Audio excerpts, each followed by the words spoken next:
Well, the latest festive season statistics show a 14% increase in road deaths compared to the previous year. Transport Minister Dipuo Peters joins us now for more on the numbers. Thank you very much, Minister, for joining us. 1,755 people died on our roads over the holiday season. Can we get a reaction from you? What were your first thoughts when you got this figure? Sad, shocked and disbelief, because it truly cannot be that people can be mowed down like this daily, especially over a festive period, a time which is supposed to be a time of joy, family time, time to connect with friends, time to visit holiday spots and all those type of activities. Well, 14% increase compared to the previous year. What went wrong? Have we looked into what caused this increase? In fact, this time around, I would want to say we were even better prepared, because we created a war room which was constituted by people from all 9 provinces, and it had interactions with the law enforcement operations on the roads on a daily basis. What we have seen, because of the holidays having been on mostly Fridays, the trend has been from Thursdays to Friday, Saturday and Sunday, the rate of drinking and the rate of activities on the road escalated, and that's the times when most of the people actually were involved in crashes. We've also seen the tendency that people were traveling earlier, so it meant that the time for crashes also reduced from the earlier indications last year that crashes happened mostly at night. It started around 2 o'clock in the afternoon, which means that the people who traveled very early in the morning started becoming exhausted and did not rest enough and drowsy. And also that is the time people are nearing their destinations to wherever they were traveling if they left their places of abode very early.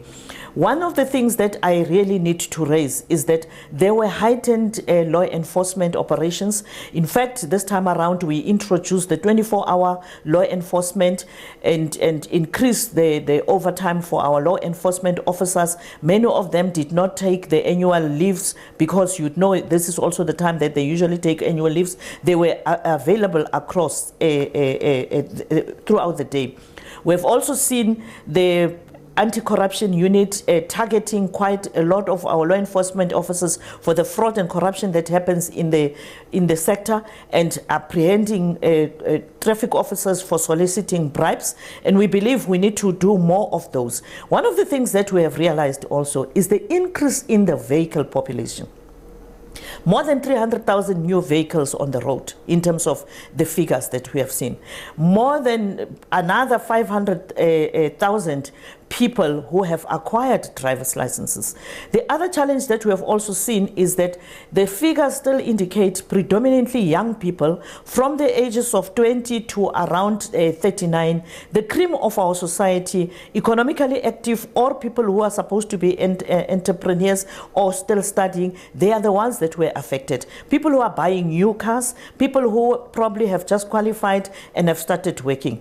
The MEC of the KZN actually captured it quite well to say people who work hard and make sure that by the end of the year they buy cars and drive home to go and show families. And these are the things that create problems. But I also want to say we had activities that involved young people. We had maximum support from KASI, road safety activists, as well as from the Congress of South African Students, many of the young people who were working on the beaches, on the roadside, making people aware about road safety. So it means the awareness rate is actually increasing. One of the things that we have picked up is the fact that people just totally disregard the laws, in particular speeding.